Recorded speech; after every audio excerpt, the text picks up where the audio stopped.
Hey everyone, it's Cheryl.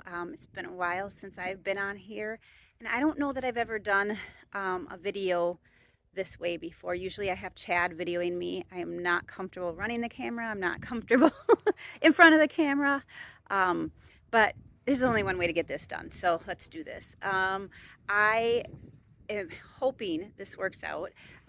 Okay, first of all, we are on the 6th of May today, which is by all accounts for me in our area. We're in southern Minnesota.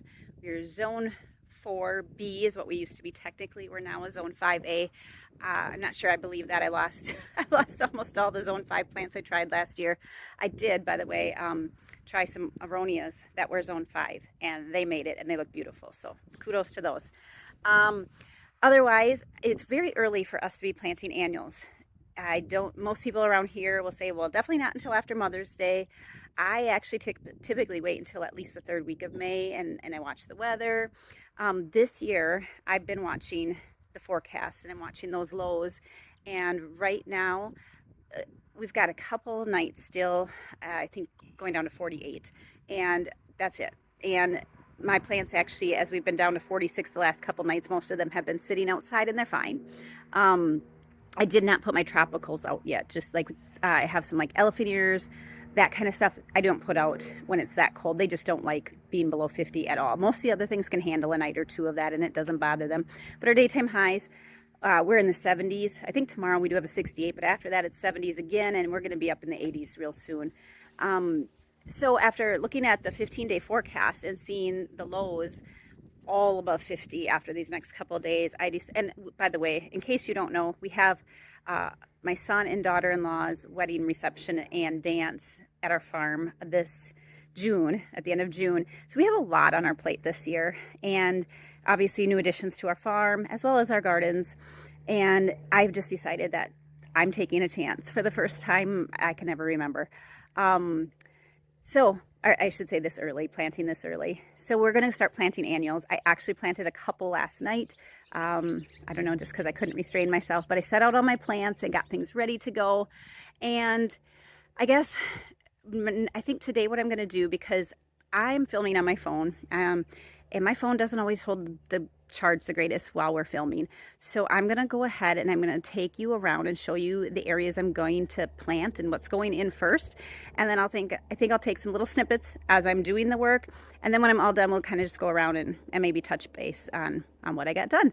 So anyway, bear with me. And hopefully my camera work isn't too bad because I'm no pro at this. Okay, I think we'll start here. I'm going to back up a little bit just so you can kind of see the whole area here. And it is a mess. If you look out there, ooh, this is going to be interesting. Right there behind that rock, you can see a little plant. That is the new sand cherry by Proven Winners. And I cannot think of, it's Stay Classy, I think is what it is. And that does not get as large as the old ones. So I actually had an old one right where this one's going to go, but we dug that out a weekend or two ago, and we're putting that out at the farm because it'll have a lot more space out there. And then you can see the blue spruce bird's nest. I think it's actually called a blue spruce globe. That will be going in back in that same area, but you can see all the ground around here, and maybe you can't see on camera, is super rough. I have a lot of leveling out to do from when we took out those other two bushes that were so huge. So the reason I did that was there was lots of room at the farm, so they're going to give great impact right away out there. And then I bought new ones that are going to be sized better for this space. So those are going to be going in. And then if you look kind of in between there, this is where all my echinacea are, and they'll be coming up. They're starting, but everything looks really bare right now. And then you can kind of see up in the foreground here, I've got some petunias. Those are blue sky wave petunias ready to go in there. And then in this area here, I'm going to be planting alyssum around here. Last year was the first year I did that, and I really liked that in that area. So I'll pan this way a little bit. The next area I'm going to work on today is going to be this area. Actually, I'm going to go into the shade here quick, and I think we'll get better lighting. Okay, I'm not sure if the lighting's a lot better. It's a lot of dappled shape, so it might be hard to see. But you can see here, I've got some sparkling amethyst, purple sparkling, oh, what is that? Sparkling amethyst, I think is the name of it, with proven winners. It's a super Vina. And right over here, you cannot see it really, but there's a little hosta coming up there. And then over here, we have one coming up there. So then over this way, these are the ones I planted last night. That's a super petunia jazzberry, more sparkling amethyst. And then in here, and right over here, oh, and the other one's way over there. I have some Shasta daisies that they get only about 10 to 12 inches tall in there. And then right back here, I have some iris. These were just planted last year too, and they came up. So I'm excited to see what they do and fill in. Everything looks super bare and ugly right now, but it's going to be gorgeous. And then I also, right around here, I have one more. I decided last night to add one more jazzberry over here. So that's going to go in too today. I'm going to turn around slowly. Hopefully I don't drive you nuts with my camera work. On this end is going to be, that's a shadow, is it shadow frost? No. Is this autumn frost? I can't remember now. Let's see here. Shadowland Autumn Frost. Well, that's why I couldn't remember, because I was saying both names there. So that plant has two in there. So when I plant them, I'm going to divide them, and one is going to go here and one's going to go to another spot. So you can see there's a lot of messes around here right now. This is definitely the time of year when there's a lot of stuff sitting out. On this side of the bridge, we're in the bright sun again, so I apologize for the poor color on the screen. But down here we're going to be doing some rosy dawn petunias. I don't know why, but I always forget the name of this plant, even though I have planted it so many times. It's an irisine, if that's pronounced right. This one's blazing rose. I actually would have gotten that right if I'd have guessed, but I just wasn't sure about that one. And then we've got some silver mound artemisia in here that comes up. There's some liatris that'll be coming up in here too. Back here you can see one of the lavenders I tried last year that was supposed to be, I can't remember if that was a zone 4 or zone 5, but lavender is one of those tricky ones, and with us being a new zone 5, I thought I would try it, but it did not make it. And then I'll be throwing in a purple fountain grass back there. Right over here, these are new. I just put them in yesterday. That is a geum, and I cannot remember what color, what the actual name of it is, variety it is. But I did look it up because I was like, why does geum sound so familiar to me? And it is because that's what my prairie smoke is, which is actually, some of it's right over here. If you look there, that's getting ready to bloom. That is the prairie smoke, and that is a native, and that is in the same family. It's in the geum family. So that's why that sounded familiar. Down here, more of the rosy dawn, the irisine, and that's what's going to fill in here. And then more of the same over here. This will be, I don't know, maybe if I turn around here if you can see, but this is kind of our main walkway here that I'm on. So I lined the outside edge of this part of the walkway with rosy dawn petunias. There's other stuff mixed in, but that for me gives it continuity all the way to the bridge. So there's a couple more right down there that I'll be adding in as well. This is the new iris I added this year, which is already done blooming because I bought it and it was blooming. So I'm excited about that because that's going to be a really interesting textural addition to this area. This is all prairie smoke around it. That is that native that blooms early, and it looks like a little puff of smoke when it blooms. And right behind there, I have a bobo hydrangea that's going in the ground. And then if you look right here, I do not know what this mini hosta is, but it's a mini one, and I'm going to be moving that this year too. So, okay, there's my little cobblestone type of patio. Everything looks so brown and so bare right now, but so pretty once everything gets growing. You can see over here, this is all where this is all a little blue stem, and instead of cutting it down and getting rid of it, we just burn it. So that's why it looks like black clumps right now. It'll all turn green and they'll grow.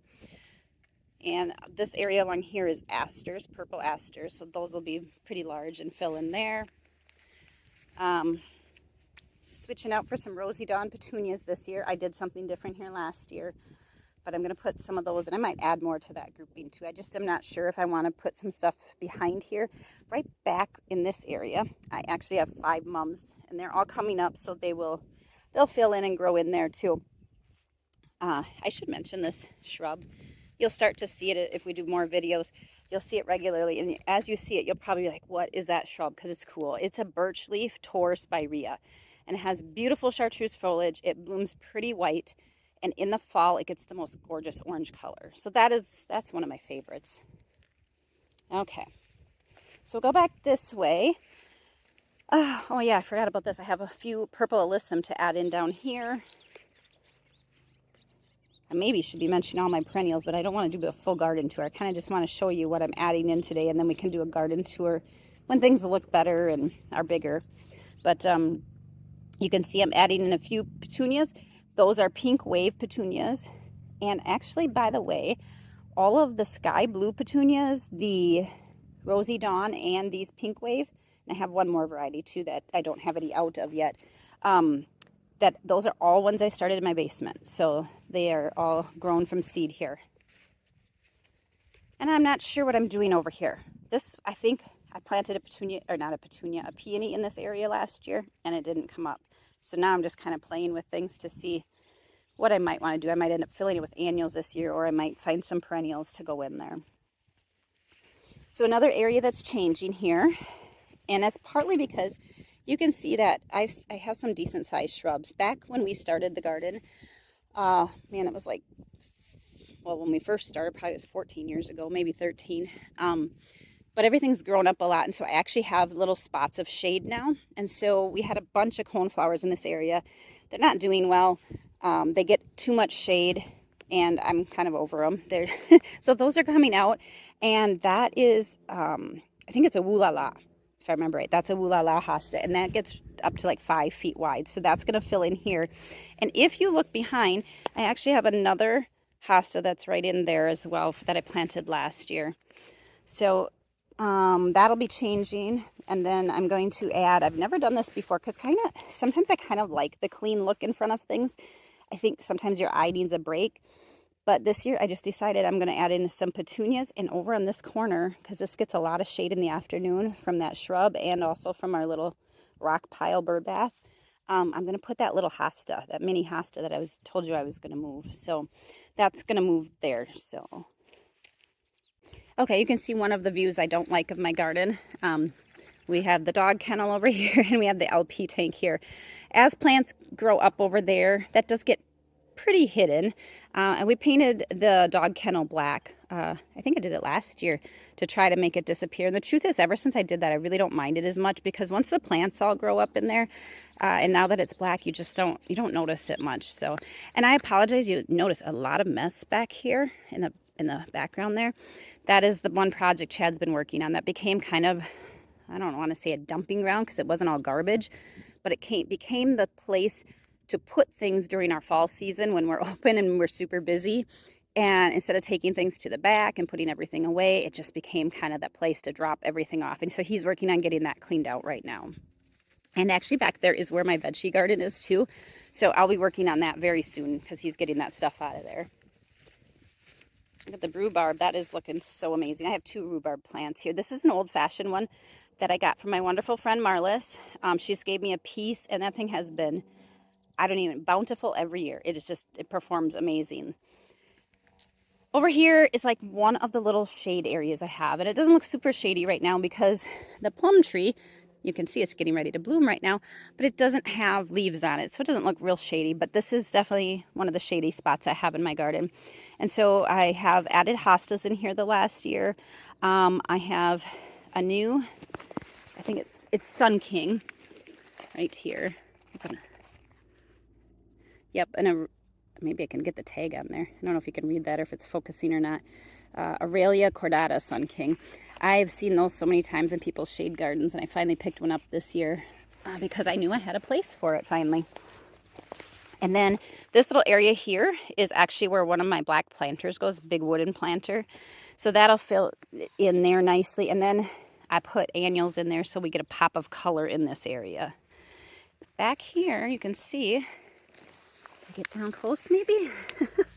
It's so hard with the sunlight, but right here, right there, that is a bleeding heart, and I planted that one last year and it came back, but Finn That's the dog.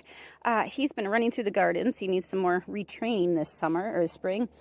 And he's been breaking off a lot of little things. So that was one of them that got broken off and doesn't look very good right now. Down here, you can see that we have the Virginia. This one is called Red Beauty, and that came back really nicely. I also added a Brunnera that did not come back, so that was disappointing. But you can see if you look around here, lots of spikes where my hosta are coming up. Okay, so I think that covers most of what I'm putting in today. So at this point, I think I'm just going to get to it, and then I'll let you see everything when it's in the ground.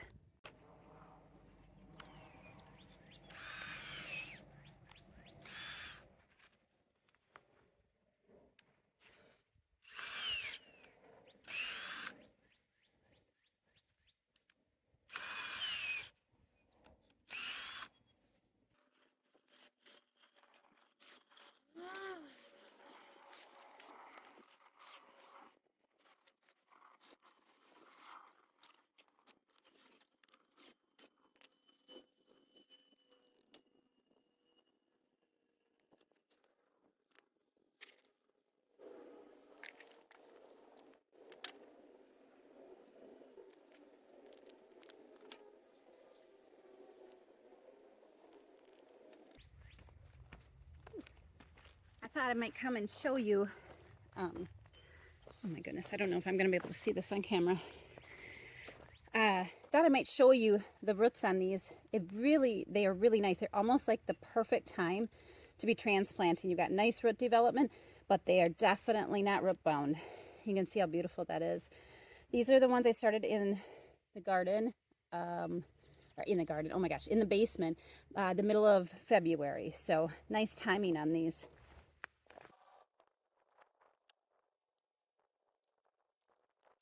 Okay, so first things first, I'm actually going to use my little hoe and just hoe up this area.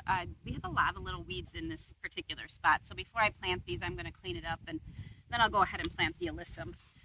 This is just 4 packs of little white alyssum. Last year, I actually grew it from seed. I just planted the seed all over, but these are so inexpensive, and when I was at the nurseries, I just figured I'd pick a few up and get a head start. Head start is always a good thing, especially in Minnesota. We have a short growing season here compared to a lot of areas. So,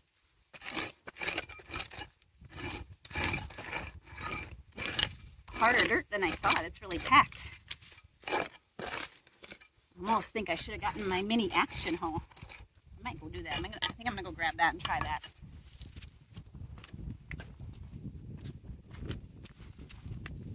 Well, my mini action hoe is literally missing in action. I haven't used it since last year, and I obviously didn't put it away where it belongs. So I just it's a similar hoe, but this one is a better one that I picked up. Actually, I picked it up probably 3 years ago, but this is one of my favorite ones to use when I'm on my hands and knees. So I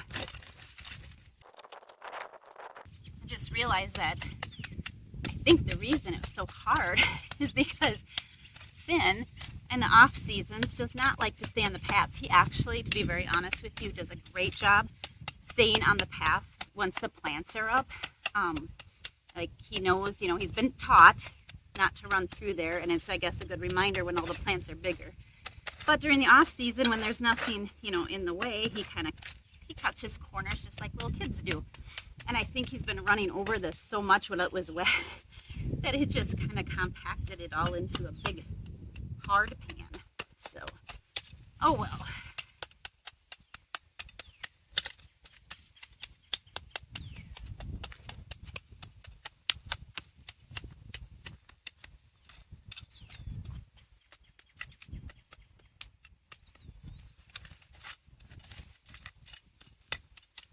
A couple extra minutes of work never hurt anyone. Probably good for me. Okay. Oh, I left the drill over there.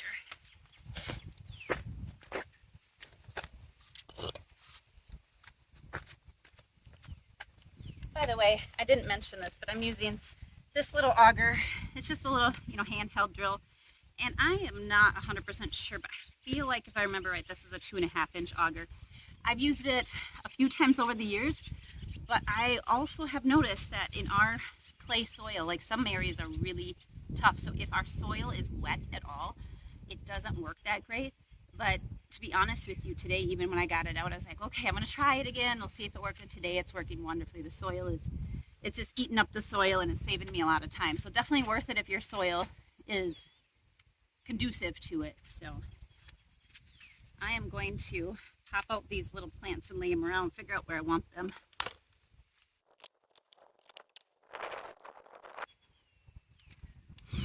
All right, so I just got done laying these out, and I thought 12 was going to be like overkill for this little spot, but the truth is I'm going to end up picking up one more 4-pack and adding it in. So I put them where I want them instead of trying to spread them out more, and I'll just get one more 4-pack later to fill that in.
Two plants.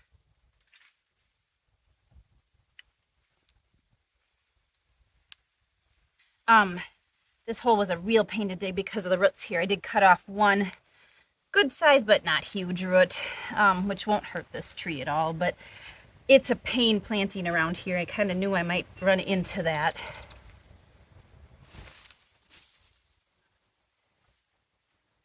All right, we're gonna put this guy in its pot here and then take it to his spot. And by the way, I didn't mention this, but when you're dividing hostas, like digging them out of the ground and you have a big clump, you can certainly use a sharp shovel. A lot of times that will work, but especially with this one only being 2 and I wanted to make sure I could preserve them, I actually figured it'd be easier to use. This is what we use, and it's an old bread knife. A lot of people have a hori knife, which is a garden tool if you're not familiar with that, but I don't have one of those. And years and years ago we started using this, back when we had a CSA farm, we started using this to cut off like heads of cabbage, heads of lettuce and stuff, and it just worked wonderfully. And so from that point on, this has always kind of been our garden tool. So I just grabbed our old serrated bread knife and used that to cut the tubers apart here. I don't even know, they're not tubers, whatever hostas, what do you call those? Not sure, I have to look it up.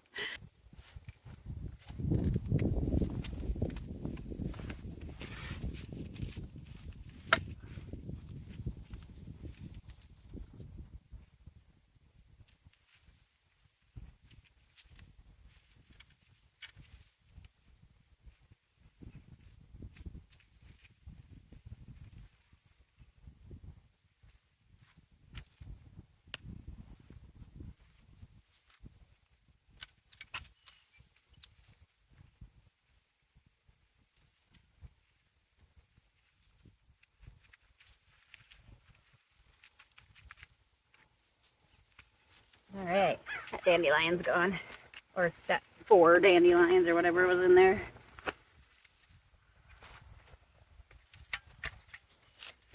Okay, so this is where the other autumn frost hosta is going to go. The one I've just separated into 2, we're going to put it right in here.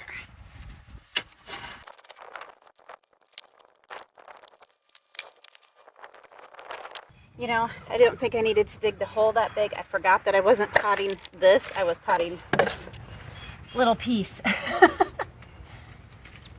That's all right. Bigger hole, better than a too small hole.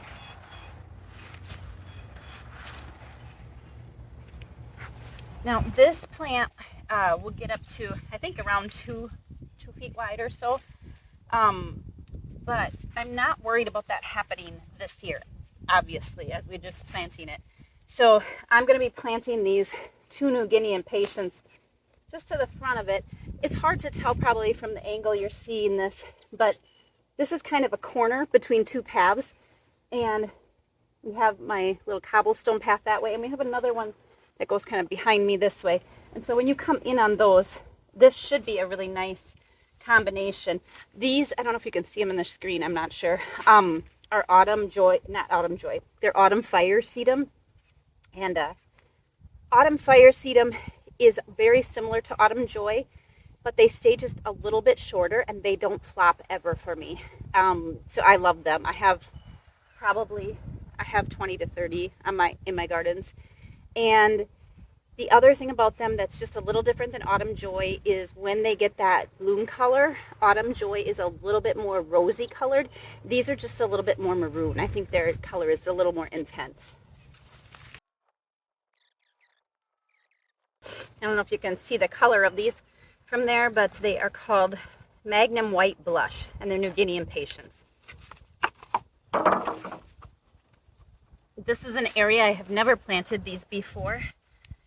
They do not need like full shade, but they do appreciate some protection from the hot sun, or you're going to really have to keep them watered well, or both. But this is, like I said, a new spot for me for trying these. I got wood chips digging in my kneeling pad. I think it's up front at the farm from when we were staining the fence.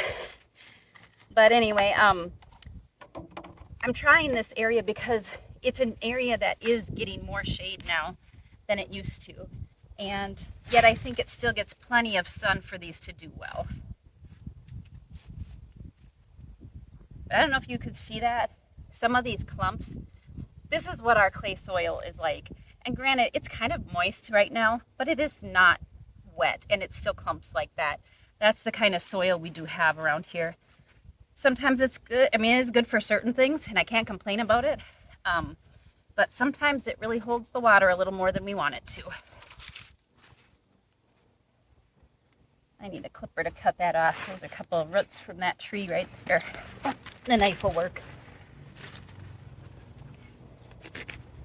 All right. Speaking of that tree, you probably can't see it, but I will show it in a video soon probably. But it's a huge poplar. It's a hybrid poplar. We planted it right when we moved here about 14 years ago. I don't know if it was like the first year, or probably not until after we'd moved in for a year or whatever, but we planted a few of them because they are very fast growing, and they are not columnar like the Lombardy poplars. They're actually like a shade tree. And I do not regret doing it at all because they gave us literally instant trees, instant shade that we did not have. Our place was just in a bare field when we moved here. However, it's been 15 years, and they have about a 30-year lifespan. So we're over half of that. And the truth is, at this point, it suckers all over my garden. And it's not a good tree. It breaks in the wind. And we would like to replace and put something else in now that we have some other trees. So it probably isn't going to happen this year. I don't know, maybe this winter. But the thing is we planted it in the dog kennel so that the dog would have shade. And at this point, we'd have to take the tree down. We have to take the kennel down. And I don't see that happening just yet. So anyway, that tree is a little bit, you might hear me curse it a little bit during the season because I end up spraying the suckers that come up all over. You cannot dig them. They just sprout more. It's pretty bad. So in fact, I can remember from my parents' house when they got rid of their poplars because they were all dying and they cut them down, they just started getting suckers even just from the roots of the dying trees coming up all over. So that is the one negative about them. Once they get big, they kind of sucker everywhere. So okay, first I'm going to start with the Bobo hydrangea here. The Bobo hydrangea, if you're not familiar with it, it's a small one. And that's why I'm placing it here. I actually got it specifically for this place. I kind of want something that's going to cover a little bit of this rock, but also fill in the bare spot here. And then create just a little bit of a visual divide between the yard up here, the little lawn, and then we sit up by the house usually. But this would create a little bit of a barrier here between that and my little rock patio here. So anyway, bulbos will get about 2.5 to 3 feet tall and 3 to 4 feet wide. They are hardy zones 3 to 8. So my thought is I'm going to use the auger to hopefully loosen up the soil. It's a lot better for packing back in around the plant if it's looser. So I'm going to try that and see if it works.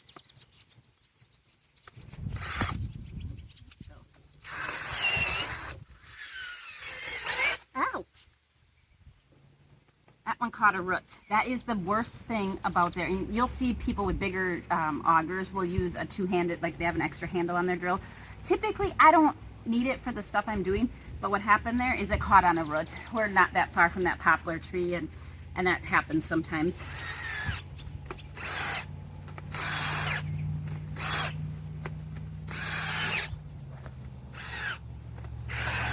And if you're in really tough soil, like every once in a while, my clay is so tight that I'll actually just leave it in there and hit the reverse button and reverse it back out too. If it's kind of stuck in there because the clay is tight, that's a good thing to do.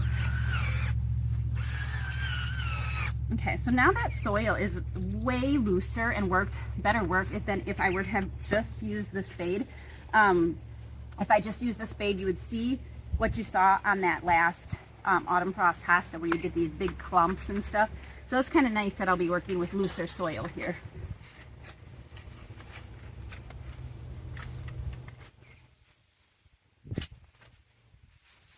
If I can see that root hit.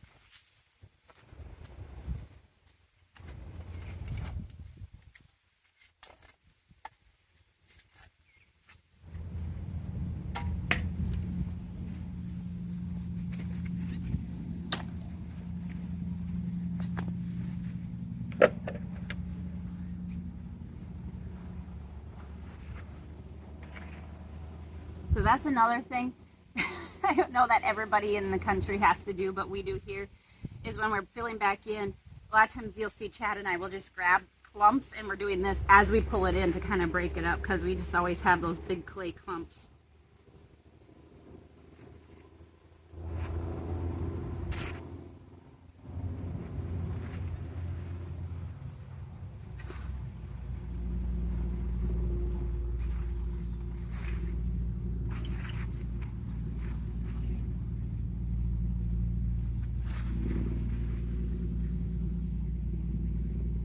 Oh, and I did it again. I've done it almost every plant out here, but I forgot to add the fertilizer. I'm going to grab it here.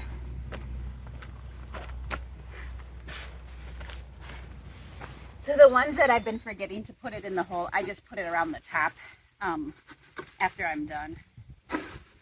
You might not see it on camera because I think I had shut the camera off on the other ones, but I am adding it. Just a lot of times I forget to put it in the hole before I plant, and I don't feel like digging it back up to do it. So. Okay, I'm going to move on to all of these Rosy Dawn petunias along here. So just going to use the auger, drill a little hole, and pop them all in.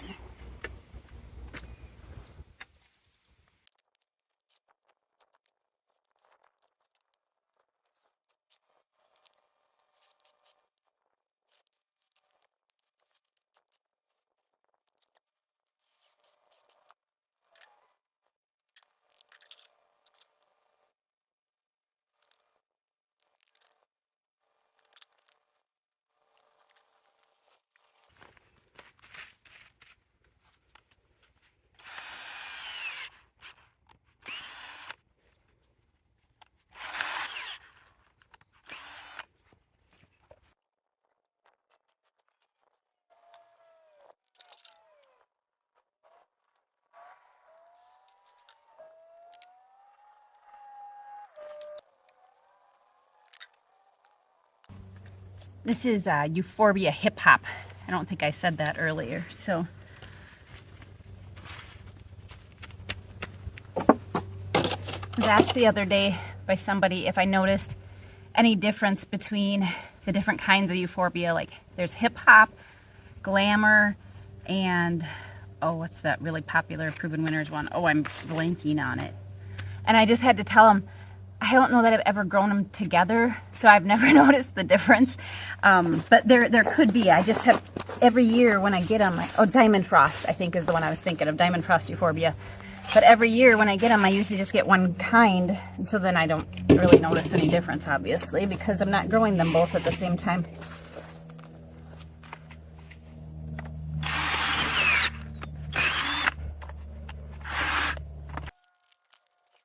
Oopsie. I can't believe that's the first time that's happened today. That's kind of par for the course for me. Usually I break a couple.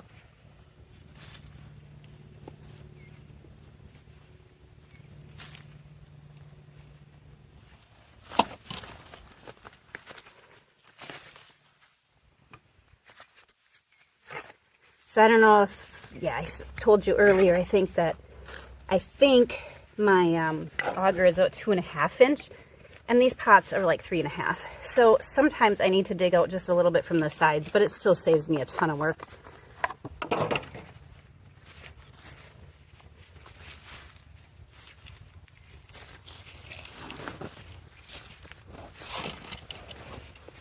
I'm right on a rock. I really need to find my kneeling pad. I'm pretty sure it's up at the farm or wherever we put the staining stuff when we finished that day.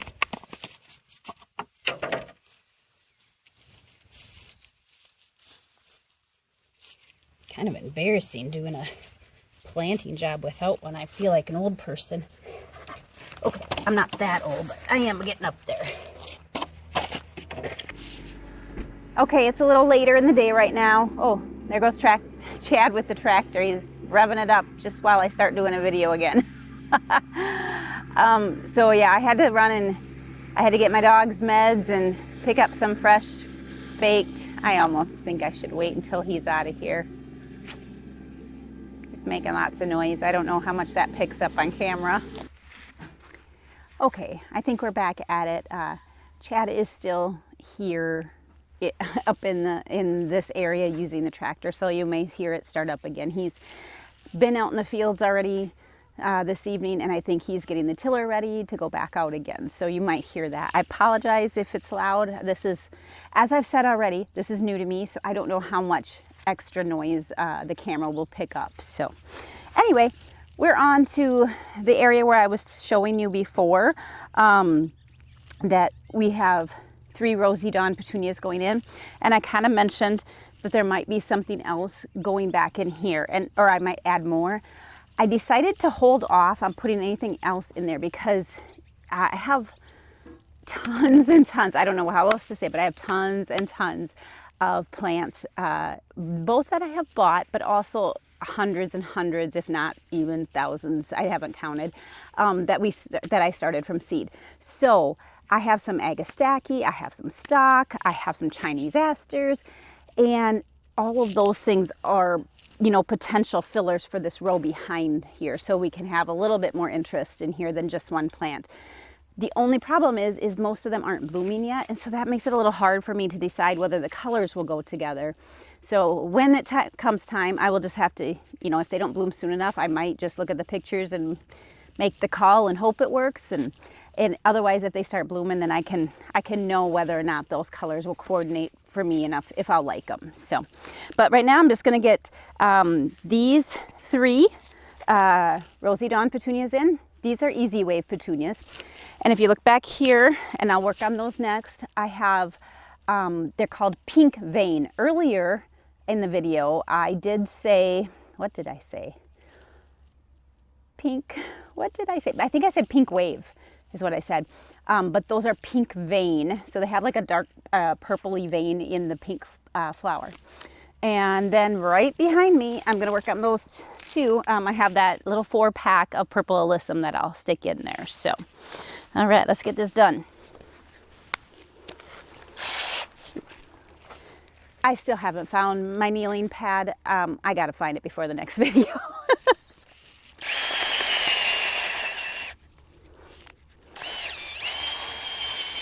And by the way, I don't know if you could see that, but that is a good example. You probably can't see it because it's not up close, of what happens when your drill is on reverse and you're trying to do it. It does kind of spins. But then a lot of times, like I told you earlier, I'll put it on reverse to pull it out. So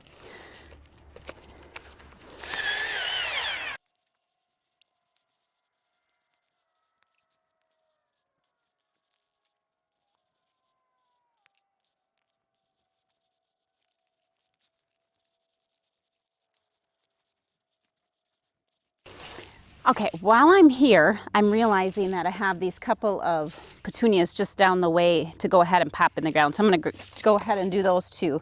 I forgot about those. And then I'm not done for the day. I have the Sun King Aurelia as well yet.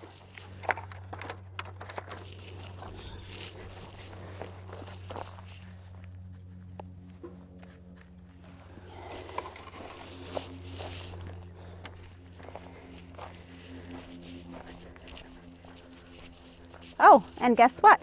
I have that hosta to plant. Forgot about him too. My goodness. I never did finish saying earlier, but I had to take a break today because I had to go to town and grab our 15-year-old, oh, she's almost 15, our 15-year-old dog's meds, and we were having to pick up some sourdough from our local baker. And then what else do we have to do? Oh, we had to stop at our metal manufacturer because we have a couple more jobs for him too. So, but anyway, I'm back at it. We'll finish it up quick.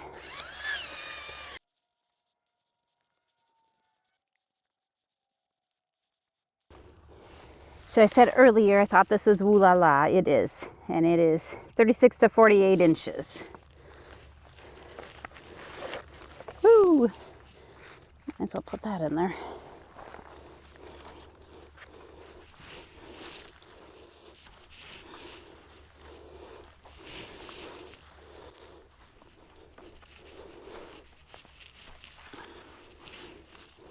I think this guy's going to be really happy here, and I think he'll fill in the area really nicely. Okay, this is the last one for the day. This is the Sun King Aurelia cordata that I mentioned earlier.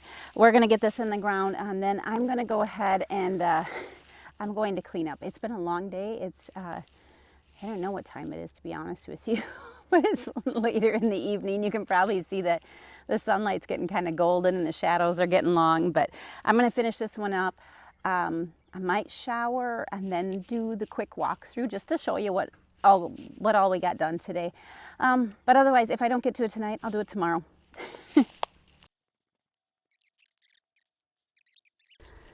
Putting that tag in too. I know this name, but I don't know.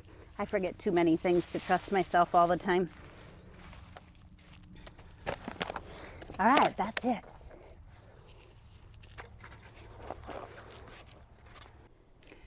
Good morning, everyone. I'm back. It's the next morning now. I'm just going to do a quick walk around to show you what we got in the ground, which I have already kind of shown you what we're putting in, but at least you can see it in the ground. I did water everything in yesterday. I don't think I videoed that, but you'll see as we go around already today, they need some water again. So I'll do that as soon as I'm done showing you guys around this morning. Okay, we'll try to do this in the same order that we started with yesterday. You can see in the background, I did not get those two shrubs planted yet. I'm actually going to do that in a different video that will be part of the transplant video that we did when we dug out the originals. Oh, here comes Finn. Hey, buddy. Oh yeah, I get out. Like I said in one of my other videos, he is kind of relearning this spring about staying on the paths. The dogs both of them do pretty well with that, but it seems like after winter and they're used to running around wherever they want, they kind of have to relearn that in the spring. But you can see out here, oh, wrong point, right there, all of the petunias that I got in, they're all in the ground. And down here is a tiny little alyssum.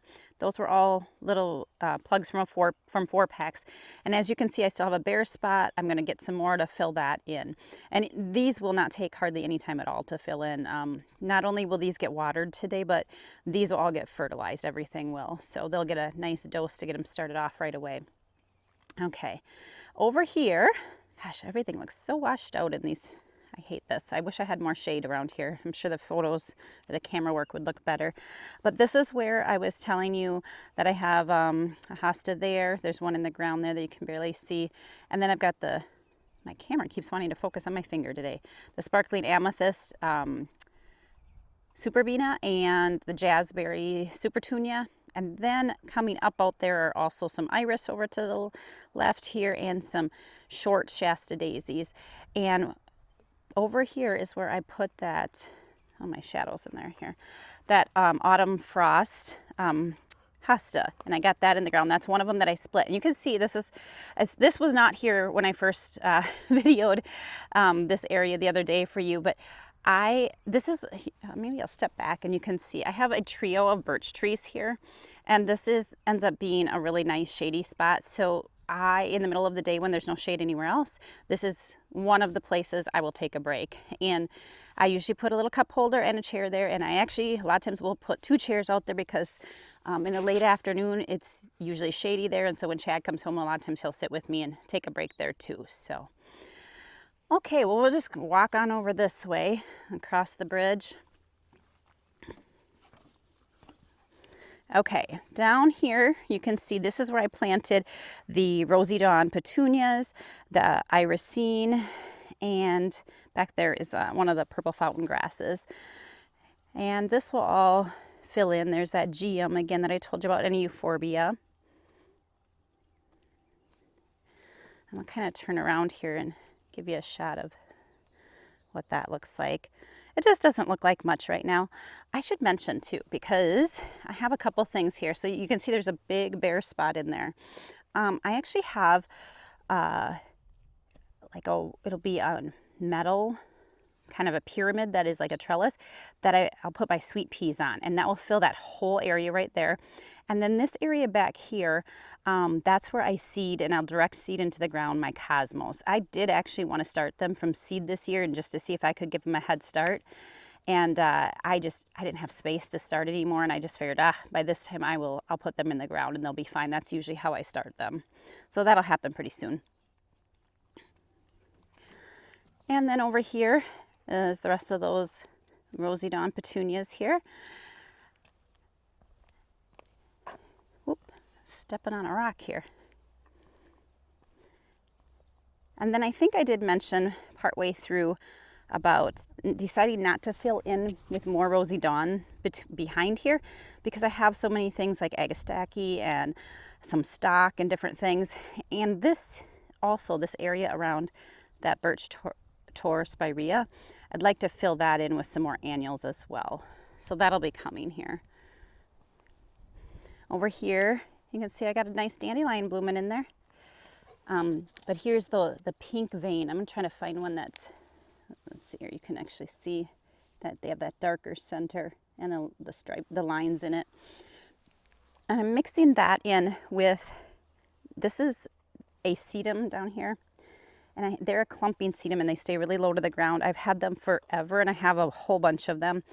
I do not know what variety they are, so I apologize. I don't have anything good there to tell you.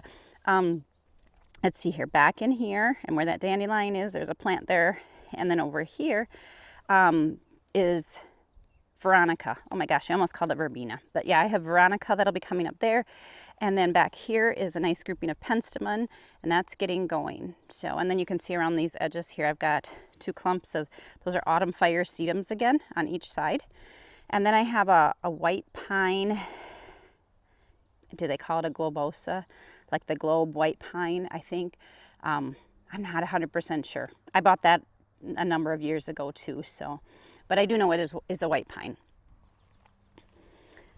And then over here, I got the Sun King Aurelia in the ground there. And you can see a lot of the hostas with this heat are finally really coming up. They've grown a lot. All right.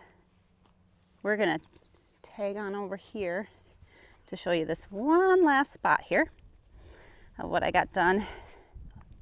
Actually, I have one more spot that I've forgotten I missed, but there is the Woo La La hosta that I put in there.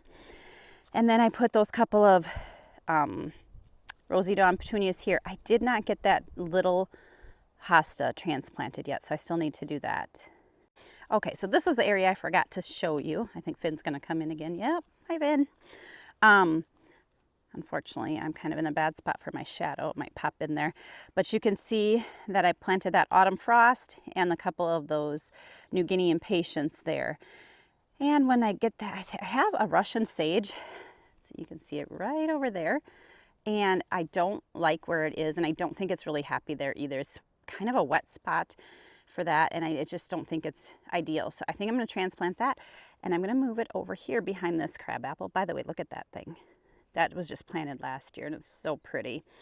But I'm going to plant that Russian sage right back in here to start blocking off some of the stuff back here. So that I did mention in one of the other videos too, that that's the stuff we're cleaning out, but that is an area where a lot of times we do have equipment sitting. So it's just part of farming. That's what we do. We have to have places for that too. So, okay, I've got it in focus now. Look at that beautiful thing.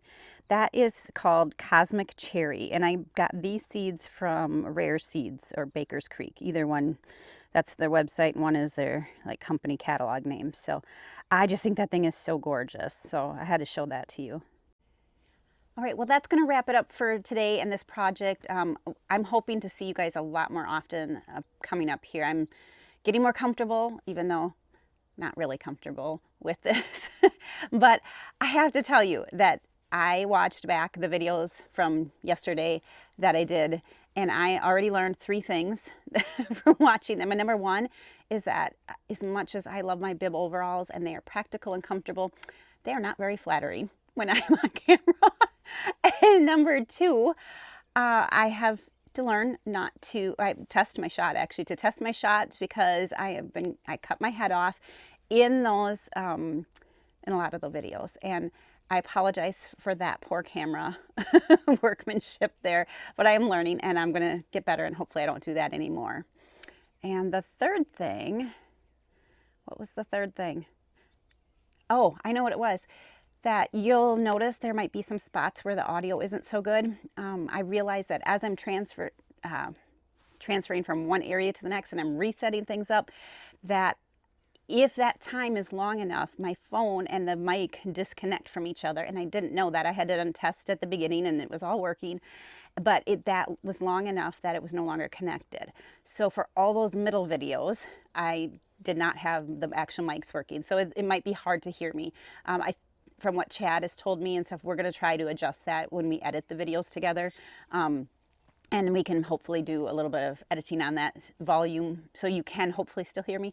But those 3 things I've learned in just the first time doing this by myself. So, I'll take that as a win. This is how learning works. And I hope you guys stick with me through it all. And hey, maybe I'm teaching you something. Maybe you want to be doing your own video work and you can learn from my mistakes. Anyway, I hope you have a great day, and I hope you get a chance to get out in your garden.